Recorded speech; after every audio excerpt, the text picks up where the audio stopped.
non-vegetarians. We're dealing with a very diverse population here, and this is important. And it's important also that some of these people make a little bit atypical choices with respect, say, to the general population, because one can't study an atypical diet. If not the Messiah, and of course, those who received him were not Israelites, were not Jews, but those were not from blood or flesh, but from the will of God. An evaluation concerning this understanding. When we just start reading one verse before, which is verse 10, we see that this scope of this verse is not just related only to the Jewish people. The scope is universal. And it says, he was in the world, and the world was made by him, and the world knew him not. He came unto his own, and his own received him not, but as many as received him, to them gave the power to become sons of God, given to them that believe his name, which were not born, not of blood, not of your flesh, not of your men, but of God. When we see this verse, we see that the first chapter of John has a universal scope. It is universal concerning creation. Speaking about the logos, about the verb, the word of God, he says all things were made by him. He created everything. It's universal concerning the rejection of Jesus. He came to the world was made by him, they received him not. Even for Israel, his one. So there is a universality of rejection of Jesus, not only about Israel, but the entire world. And also is universal concerning salvation, the salvation provided by God. As many as in Israel and outside of Israel received him were made sons and daughters of God. This universality of salvation is a key issue in John, as we see in John 3, verse 16, the most well-known verse of the Bible. For God so loved the world that he gave his son, so that whoever believes in him may have eternal life, or everlasting life. So the salvation is for everybody. The rejection also includes the entire world, not only Israel. So you have this universality present in the text. However, when you read it, we read only applying to the Jewish people. We must keep this universal scope of John present in your mind and be fair to the world and to the Jewish people too. Israel, another key text will be Israel as a cursed and fruitful nation in the parable of the fig tree. We see this parable in Matthew 21, 18 to 19. And it states, now in the morning, as Jesus here, returned into the city, he hungered. And when he saw a fig tree in the way, he came to it and found nothing thereon, but leaves only, and said unto it, let no fruit grow on thee henceforward, forever. And presently the fig tree withered away. So the traditional understanding of these verses is that the fig tree represents the nation of Israel, a nation that did not produce the fruits God expected from it. Hence, Israel was cursed by God and became forever an accursed and unfruitful nation. No more fruit from this nation forever.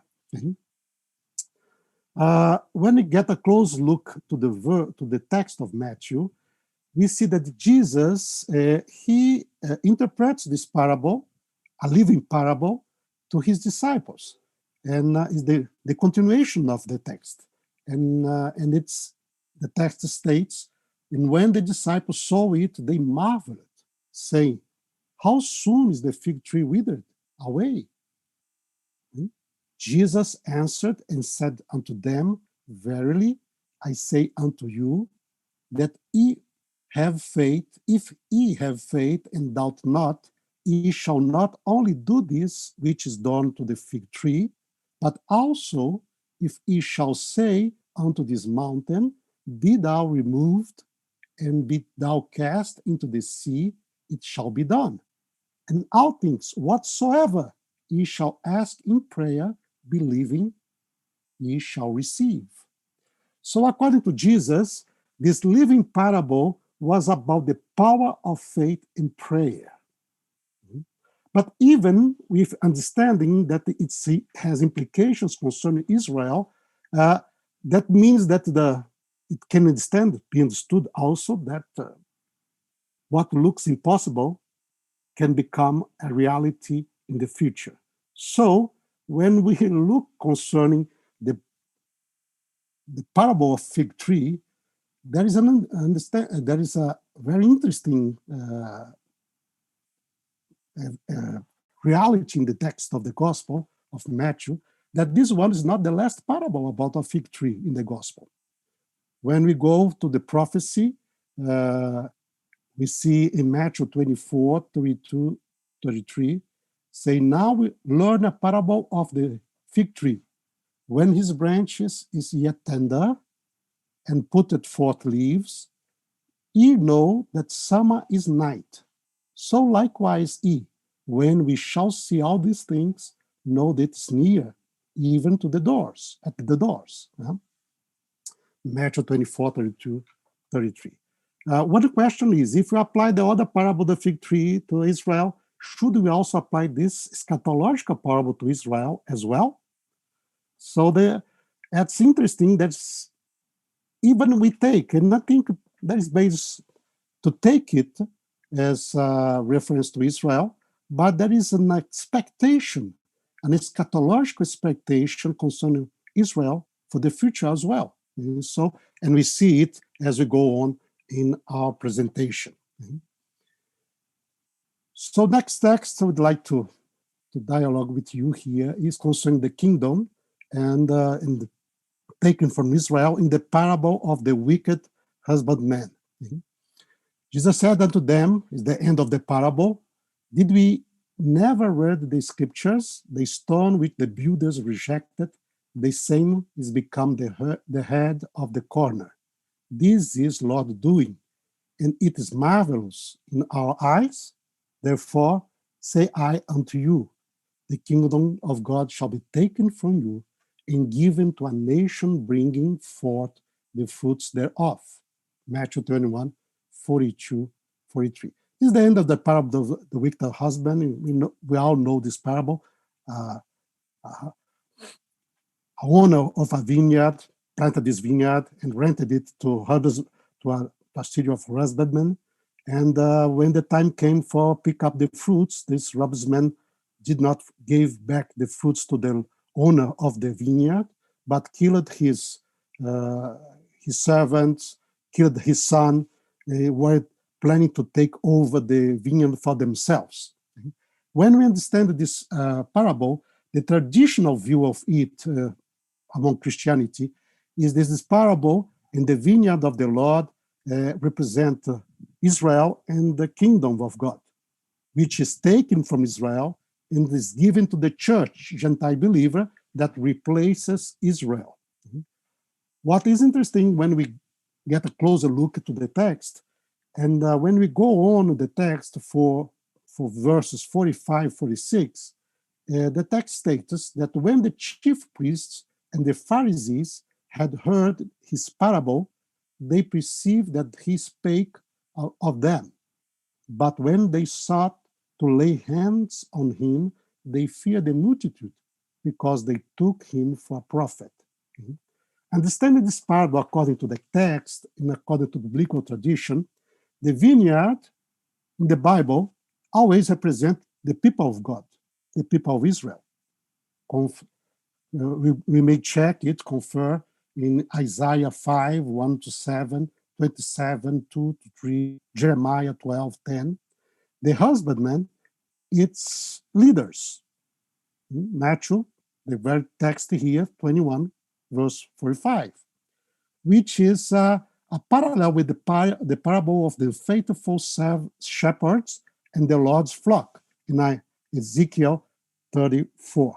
So the husbandman here in this parable, according to this perspective, the biblical image of the vineyard, and the leaders, husbandmen or the shepherds in the flock of the Lord, represent the leaders, religious leaders, the leaders of the nation. And then what is replaced here is not the people in itself, but the leadership of God's people. It's interesting that Ellen White, in the Acts of the Apostle, taking over this parable, and according to this biblical context we presented here, she states on page 16, the Jewish leaders taught themselves too wise to need instruction, too righteous to need salvation, too highly honored to need the honor that comes from Christ. The Savior turned from them to entrust to others the privilege they had abused and the work they had slighted. God's glory must be revealed, his word established, Christ's kingdom must be set up in the world, the salvation of God must be made known in the cities of the wilderness, and the disciples were called to do the work that the Jewish leaders had failed to do. So according to Ellen White here, it is the disciples of Jesus that take the place of the husbandman to keep the Lord's vineyard. And remember, the disciples, they are Jewish. They come from the Jewish people. It is with these disciples that Jesus renovated the covenant, the new covenant, and established it for forever. So we have this context of disciples being the leaders now of the people of God and of the keepers of the vineyard of the Lord. So this is an interesting perspective, and Ellen White goes in this direction in the Acts of Apostles. We, in probably one insightful text that helps us to deepen our understanding, even in Ellen White's understanding concerning the issue of Israel, which we probably will talk a little bit later at the end of our presentation. Another text, his blood be on us. And Pilate saw that he could not prevail, nothing, but that rather a tumult was made. He took water and washed his hand before the multitude, saying, I'm innocent of the blood of this just person. See to it.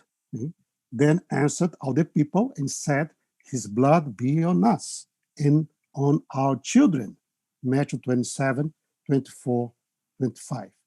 The traditional understanding of this text, the people of Israel rejected Jesus, pressed for his crucifixion, became guilty of his blood, his death forever. They who did it and their children in all the generations to come.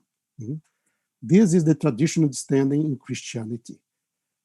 Of course, another text which is pretty heavy is the other one in John, concerning the same event, the judgment before Pilate. And so they said, it was the preparation of the Passover. It was in about the 60th hour. And he said unto the Jews, behold your king. But they cried out, away with him, crucify him. Pilate said unto them, shall I crucify your king? And the chief priests answered, we have no king but Caesar. John 19, 14 to 15. The tradition understands, through these words, the Jews rejected Jesus, forced him to be crucified, forsake the heavenly king, and chose instead Caesar, of course, in Satan as their king. Behind Caesar will be the power of the devil. Therefore, there were no more people of God, and God was not their king any longer. So when we analyze the texts of Matthew and John, first of all, there's a question of this multitude, the people. of Matthew 27, 24, 25. When we look at this situation, we see that this multitude, when you go to reality, you go to check the reality of this judgment, this multitude of people was a small crowd of perhaps around 200 or maximum a few hundred people, while the majority of the Jewish people or the Jewish population of the city was waking up. This was taking place around 6 in the morning. The judgment of Jesus was during the night, and Pilate received Jesus very early before 6, and everything was happening. It was taking place very early. Most of the Jewish population of the city was not there. The place where Pilate judged Jesus, if it's in the one place, we consider the fortress that was beside the Fortress Antonio that was beside the temple. So the place there could hold only 200 people. If it was instead in the palace, the ancient palace of Herod, where Pilate judged Jesus, probably 700 people maximum, 800. But there was not there this kind of situation as we see in the movies. A large crowd that you cannot see the end of it. The entire population of Jerusalem was there crying, crucify him. His blood be on us. We have no other king but Caesar. There's not reality. That's not real. That's never happened indeed. Even when Jesus was taking his cross along the streets of Jerusalem. It's great to see you. I'm John Bradshaw. I'm sorry. It seems that we have here someone participate with us. Okay, but when even the streets.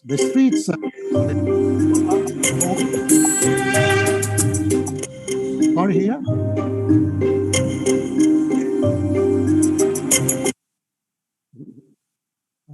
Okay, it seems that. In this presentation, I'm going to be asking. Greetings, my friends, in the name of the Lord Jesus Christ. I'm not knowing how to do here. If those who are in mission outreach there could help me, because I'm in the middle here of my presentation and just to start something else here. I taught missions. And this book that I have written is a summation of about 20. Okay, people, I do not know what's going on here. Mission is on Amazon. It's available in Kindle and paperback formats, and you can get it there. We should ask ourselves the question, why study mission? And to answer that question, I want to show you the main portions of the textbook. There is, first of all, an introduction. Then there is... Okay, people, I don't know how to do it here. History of mission. Sorry, it's out of my power here, and this transmission here just got in. A discussion, context, and strategies for world mission. These are the main categories that we follow in studying and teaching about Adventist mission. This presentation will only touch a few highlights of each of these sections. So why study mission? Why not just do it? And the first reason is because of the growing... Everybody there, you can answer me through your screen, because world population has... I have really no control by more than 4 times, from about 1.7 billion to over 8 billion today. That number by itself suggests that world mission is a very, very important topic that needs to be understood well. The second people, stop my presentation here, since I can mute, but the other presentation does not can mute itself. Since the beginning, so just taking my presentation over, and hello and welcome I'll be glad to continue with you if you go to a boot. My name is Dave Jameson, and I'm the lead pastor of Church in the Valley and director of Acts of Kindness in Langley, British Columbia, Canada. And our church has been on an amazing journey together in learning how to serve our community and reach people for the Lord Jesus Christ, especially during these days when our world is experiencing a global revolution and, in fact, is experiencing a global community crisis. I believe that for the first time in human history, that there's an unprecedented desire for global political, economic, and social change. And we've discovered that really, when it's all said and done, that what the world needs today, what the church needs today, what you and I need today is not to experience a revolution, but rather a servolution. Last time we gave you a definition of servolution, and we discovered that a servolution is a significant change in the course of human history sparked by simple acts of kindness. You see, a servolution is not something that we do. It is who we are and something that we become. It is not a calling, it is a being. Servolution, you see, is a matter of the heart. It generates from a genuine place in my heart and in your heart, simply to be kind to.